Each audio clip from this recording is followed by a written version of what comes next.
Hello students, my self Dharmendra Kumar. आज की video lesson में मैं बात करने जा रहा हूँ 11th प्लस 12th की जीव विज्ञान की NCERT के जो चैप्टर है उसे किस सीक्वेंस में पढ़े ताकि किसी भी कॉम्पिटिटिव एग्जाम में जिसमें जीव विज्ञान का सिलेबस है उसमें अपन 90% से अधिक स्कोर कर सके। मेनली अपन बात करेंगे नीट की। ठीक है, स्टार्ट अपन करते हैं। वैसे अगर आपने NCERT पढ़ी है तो आपको थोड़ा सा ऐसा फील हुआ होगा कि NCERT की लैंग्वेज टफ है। ठीक है, टीचर्स को भी काफ़ी प्रॉब्लम आती है स्टूडेंट को एक्सप्लेन करने में। तो एक स्पेसिफिक सीक्वेंस में आपको बता रहा हूँ, अगर उस सीक्वेंस में आप NCERT को पढ़ते हैं तो काफ़ी आसान हो जाएगा NCERT को समझना। फर्स्ट अपन बात करते हैं सीक्वेंस में 11th प्लस 12 दोनों का कंबाइंड सीक्वेंस में आपको बता रहा हूँ। ठीक है, 11th प्लस 12 दोनों का कंबाइंड सीक्वेंस में बता रहा हूँ। फर्स्ट जो चैप्टर आता है वो आता है सजीवों में प्रजनन। 12th क्लास के NCERT का फर्स्ट चैप्टर है, यहाँ से आपको स्टार्ट करना है। ये आप पढ़ते हैं तो उसके बाद में 11th क्लास की NCERT का फर्स्ट चैप्टर आप लोग पढ़िए, जीव जगत। उसके बाद में जीव जगत का वर्गीकरण आपको पढ़ना है, 11th क्लास का ही है सेकंड चैप्टर। और उसके बाद में पादप जगत 11th क्लास का ही है थर्ड चैप्टर। ऐसा क्यों सीक्वेंस मैंने बताया है? सजीवों में प्रजनन अगर आप लोग पढ़ते हैं, प्रजनन से रिलेटेड काफ़ी टर्म आपको मिलेगी जीव जगत के वर्गीकरण में। ठीक है, क्लासिफिकेशन अपन जो करते हैं, RH व्हीटेकर साहब ने 5 जगत प्रणाली दी थी, तो प्रजनन के आधार पर भी काफ़ी यहाँ पर वर्गीकरण अपन करते हैं। तो जो टर्म है वो आपको इस चैप्टर में मिल जाएगी। प्लस सजीवों में प्रजनन में जो टर्म है वो भी आपको मिलेगी पादप जगत में, कि शैवाल में किस प्रकार से प्रजनन होता है, अलैंगिक, लैंगिक वगैरह वगैरह। तो ये जो टर्मिनोलॉजी अगर क्लियर आपकी हो जाएगी तो आने वाले जो लेसन है वो भी यहाँ से क्लियर हो जाएंगे। जीव जगत में भी प्रजनन की परिभाषा आपको बता रखी, अलग अलग टाइप्स आपको बता रखे हैं थोड़े से। तो फर्स्ट चैप्टर से स्टार्ट करेंगे तो ये तीनों नेक्स्ट जो चैप्टर है वो यहाँ से क्लियर हो जाएंगे। नेक्स्ट, जब आप पादप जगत पढ़ लेते हैं, ठीक है, पादप जगत जब आपने पढ़ लिया है तो पादप जगत को अपन टोटल 5 पार्ट में पढ़ते हैं। शैवाल, उसके बाद में ब्रायोफाइटा, उसके बाद में टेरिडोफाइटा, जिम्नोस्पर्म आता है और सबसे लास्ट में आता है एंजियोस्पर्म। तो ये जो एंजियोस्पर्म है, जहाँ पर आप एंजियोस्पर्म को छोड़ते हैं वहीं से स्टार्ट होता है अपना नेक्स्ट चैप्टर, पादपों में लैंगिक जनन, जो 12th क्लास का सेकंड चैप्टर है। और ये है अपने पास 11th क्लास का थर्ड चैप्टर। तो यहाँ से आप छोड़ते हैं एंजियोस्पर्म को तो वो स्टार्ट होता है पादपों में लैंगिक जनन से। ठीक है, तो आप यहाँ पर इसे पढ़ेंगे। उसके बाद में पादप आकारिकी और पादप शारीरिकी, जो 11th क्लास का 5th और 6th चैप्टर है, वो आप लोग पढ़ लीजिएगा, उससे और इजी हो जाएगा। ठीक है, तो ये इस सीक्वेंस में नेक्स्ट 8 चैप्टर अपने हो गए टोटल। अब उसके बाद में अपन बात करते हैं कोशिका जीवन की इकाई, जो 11th क्लास का 8th चैप्टर है NCERT का। उसके बाद में कोशिका चक्र एवं कोशिका विभाजन 11th क्लास का ही 10वां चैप्टर है। और ये अगर आप पढ़ लेते हैं दोनों चैप्टर तो उसके बाद में जो जेनेटिक्स है वो आप पढ़ सकते हैं, आनुवांशिकी एवं विविधता का सिद्धांत।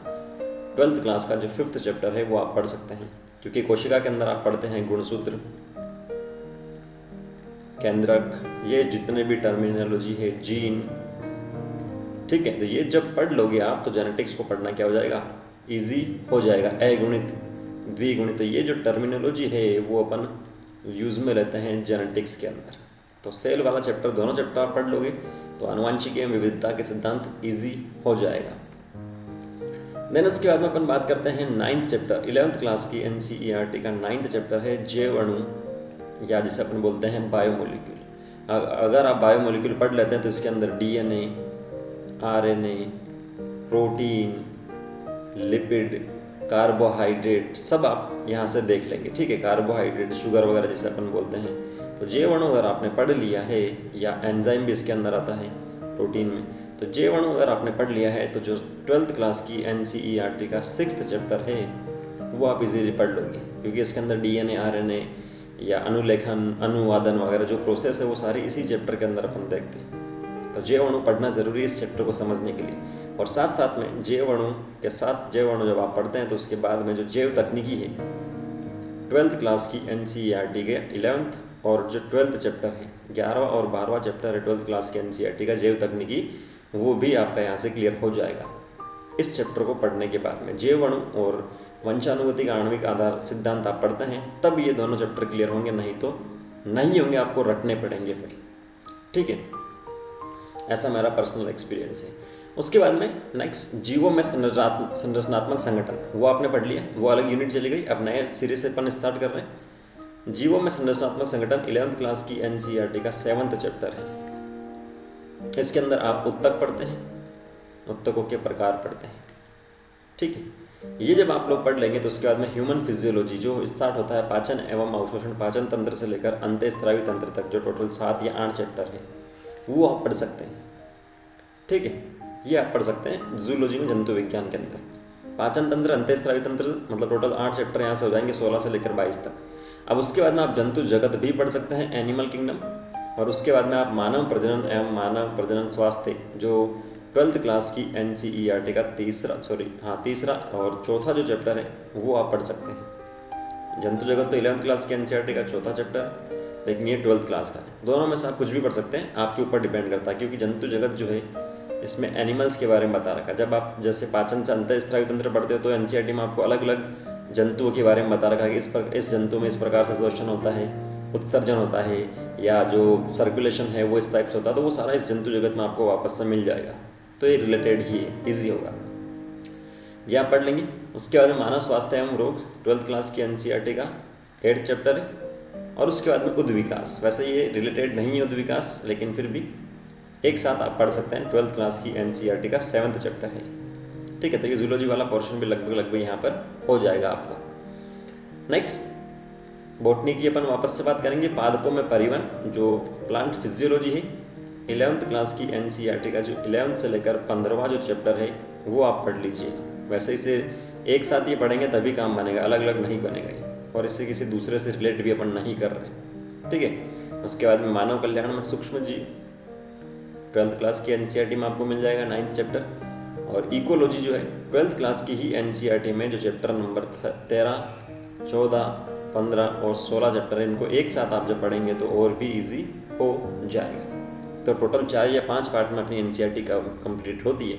सबसे फर्स्ट ये वाला जो मैंने बताया था, ये यहाँ से स्टार्ट हो रहा, सजीवों में प्रजनन से लेकर यहाँ तक, ये टोटल 7 या 8 चैप्टर एक साथ पढ़ने हैं आपको। उसके बाद में कोशिका जीवन की इकाई जो बता रखा है, आनुवांशिकी तक यहाँ पर एक साथ आपको पढ़ना है। उसके बाद में जैव अणु से लेकर ये जो टोटल 4 चैप्टर है, 5 चैप्टर, ये आपको एक साथ पढ़ने हैं। और उसके बाद में ये नेक्स्ट यहाँ से यहाँ तक, और सबसे लास्ट में ये जो अपन ने देखा है, ये आप एक साथ पढ़ सकते हैं। और पढ़ेंगे तभी क्या होगा, इजीली आप NCERT को समझ लेंगे। लेकिन अगर सीक्वेंस आप चलते हैं चैप्टर नंबर 1, 2, 3, 4, अगर आप देखो जैसे एग्जांपल 11th क्लास की NCERT फर्स्ट में जीवों में जीव जगत हो गया, दूसरा अपने पास हो गया जीव जगत का वर्गीकरण, तीसरा अपने पास हो गया पादप जगत, और चौथा हो गया अपने पास कौन सा, जंतु जगत।